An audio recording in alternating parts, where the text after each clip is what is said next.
tidak mau. Aku malu. Malu dengan teman-teman di sekolah. Semua menjauh. Menganggap aku tak pantas bergaul dengan mereka. Aku tak sekeren mereka. Baju dan sepatu yang kupakai tak sebagus gadis-gadis penggemar Blackpink itu. Semula aku menanggapinya acuh tak acuh. Tapi lama-lama Lingga, Kiki, Eza tiba-tiba menghilang dari peredaran. Mereka tak mau bersama denganku lagi. Apa arti gelang persahabatan ini? Tak berguna.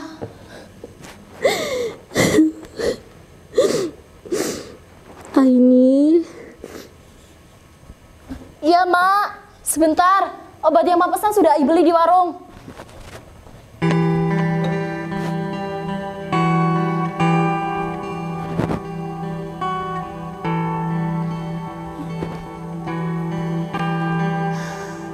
Kalian lihat kan?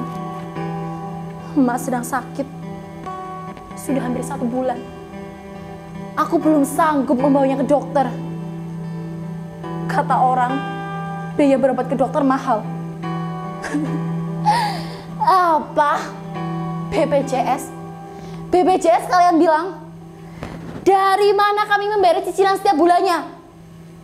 Sedangkan Bu Siti yang kerja di puskesmas pernah bilang, saudara-saudara, iuran BPJS yang menunggak atau tidak dibayar terancam terkena denda. Ingat itu. Ya sudahlah, orang susah dilarang sakit. Itulah mengapa sudah sebulan ini aku menghentikan pekerjaan Mak berburu karton, koran, dan botol-botol bekas ke warung-warung dan toko. Sering aku membuang barang bekas yang sengaja dibuang sembarangan. Aku tak habis pikir, kenapa orang-orang membuang sampah sembarangan? Tidakkah mereka tahu bahwa tindakan mereka itu akan merusak bumi yang kita tinggali ini? Sementara tong sampah dibiarkan kosong tak berfungsi sebagaimana mestinya.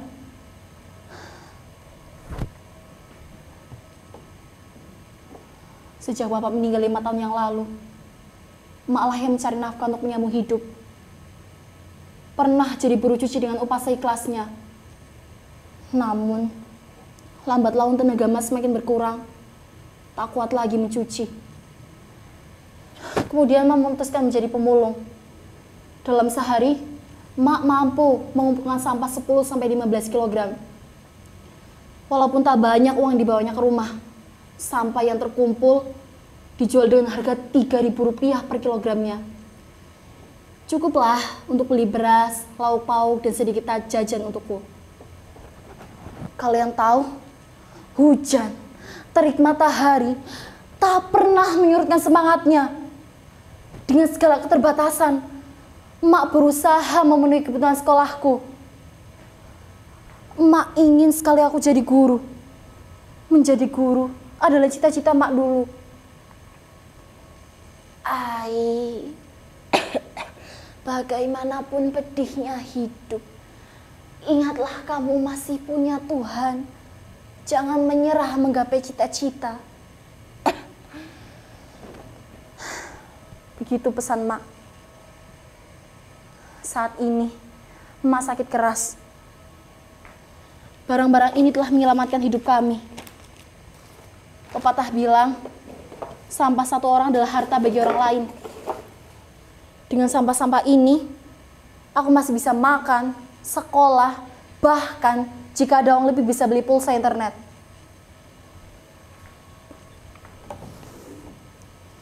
Lihatlah langit biru ini, Aini. Kesanalah matamu harus memandang. Apa yang kamu lakukan akan menjadi cahaya bagi orang di sekitarmu. Berapa ton sampah yang sudah kau dan Mak selamatkan? Jika tidak, sampah-sampah ini akan menguburmu.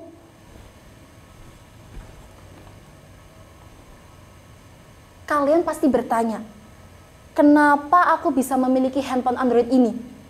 Iya kan? Aku tahu, kalian pasti curiga karena aku anak pemulung. Baiklah, aku akan sedikit cerita. Jadi seperti ini, dalam rangka memperingati acara 17 Agustusan tahun lalu, Pak Lurah memintaku mengumpulkan teman-teman untuk mengikuti lomba gerak jalan. Aku ditunjuk jadi kepala regu. Meskipun awalnya ragu, tapi kami berlatih sangat keras. Dan akhirnya, regu kami menang. Sambil memegang kumisnya, Pak Lurah bilang begini. Aini, kamu hebat. Jempol untuk kamu. Tunggu bonus dari Bapak ya. Nah, jelas karena asal-usul handphone ini. Handphone ini adalah pemberian Pak Lurah sebagai bonus. Tuhan memang maha adil. Di saat dibutuhkan, di saat itu pula Tuhan memberikan jalan. Sampah, sampah, sampah. Sampah plastik menyebabkan pencemaran tanah karena sifatnya yang sulit terdekomposisi. Plastik membutuhkan waktu 10-20 tahun untuk dapat terurai secara alami. Saat ini, Indonesia masih mengalami krisis sampah plastik. Konsumsi penduduk setiap tahunnya terus meningkat, tetapi kesadaran untuk mengolahnya tidak ikut meningkat.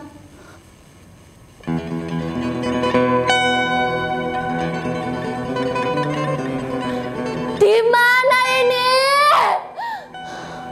Panas sekali. Langit pekat, pohon-pohon mati. Air, di mana air? Kotor dan bau. Lihat, kedua mata orang itu merah. Kulitnya mengelupas. Jangan mendekat. Pergi kalian, pergi.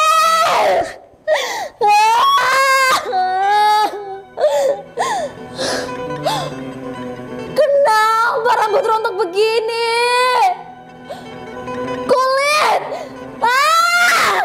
Kulit dari melepuh. Kerongkongan. Tak bisa bernafas. Tolong. Tolong. Tolong.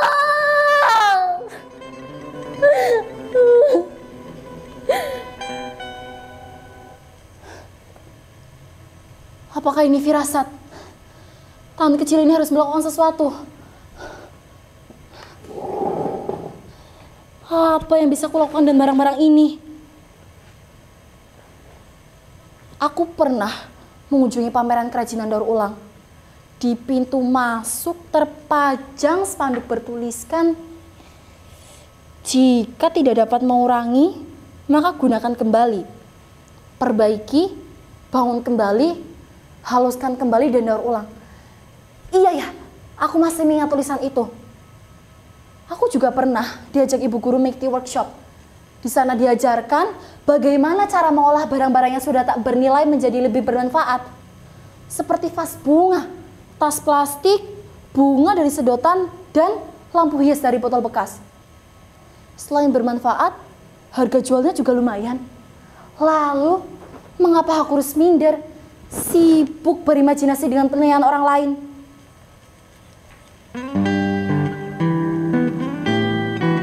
Wow, cuaca sedang cerah. Aku begitu bersemangat merealisasikan rencana-rencana.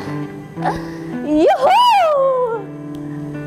Lalang, lalang, lalalang, lalalang, lalalang. Oh ya, tanggal berapa sekarang? 17. Emak mengizinkan ruang tamu ini digunakan sebagai galeri sekaligus tempat pelatihan. Hasil daur ulang sampah akan terpajang rapi di sini. Aku akan mengajak tetangga, teman sekampung untuk bergabung mendaur ulang sampah-sampah ini.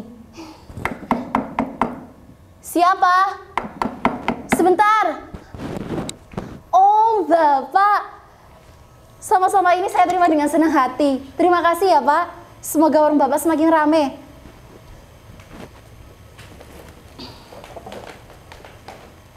Sejak saat itu, aku tidak perlu memungut barang bekas ke toko atau warung lagi. Mereka dengan senang hati mengantarkannya ke rumah. Semua orang di lingkungan ini akhirnya memiliki kesadaran untuk mengolah sampah dari rumah.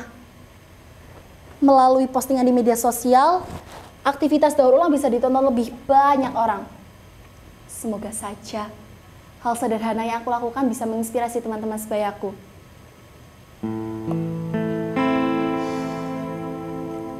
Tapi handphone ini harus dijual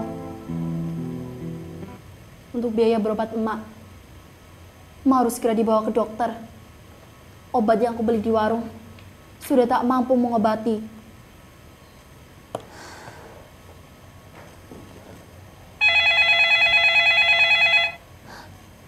Siapa ini?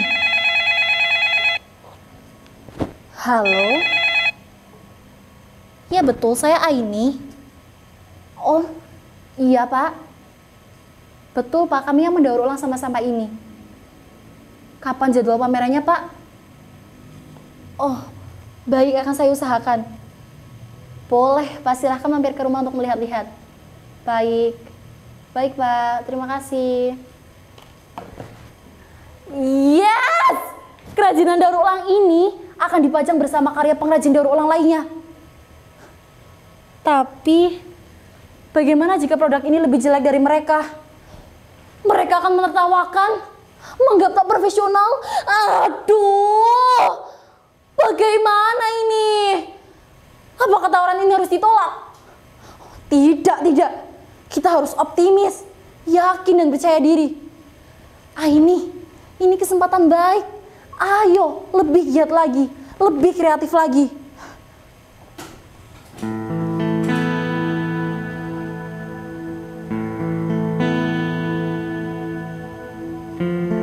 Aku baru saja mengantar Mak pergi ke dokter. Penyakit Mak sebenarnya membutuhkan penanganan khusus. Tapi Mak bersikeras ingin pulang. Dokter tak begitu jelas menerangkan apa penyakitnya. Ia hanya memberikan instruksi berapa kali Mak harus minum obat dalam sehari. Ya, aku pun tak sempat bertanya lebih jauh. Tatapan Emak mengisyaratkan supaya cepat membawanya keluar. Di perjalanan pulang, Emak juga sempat berbisik. Ai, kamu pahlawan Emak. Di saat itu, mataku berkaca-kaca. Aku pun membalas ucapannya. Hai, bangga sama Emak, karena pahlawan sesungguhnya adalah Emak. Lupakan saja. Oh ya, hari ini Lingga, Kiki, dan Eza berjanji akan datang ke rumah. Mereka akan menyumbangkan botol plastik bekas yang telah dikumpulkannya. Mereka juga akan membantu mempublikasikan kerajinan daur ulang ini. Ternyata mereka tidak benar-benar meninggalkanku. Tuhan, terima kasih telah memberikan hari-hari baik padaku.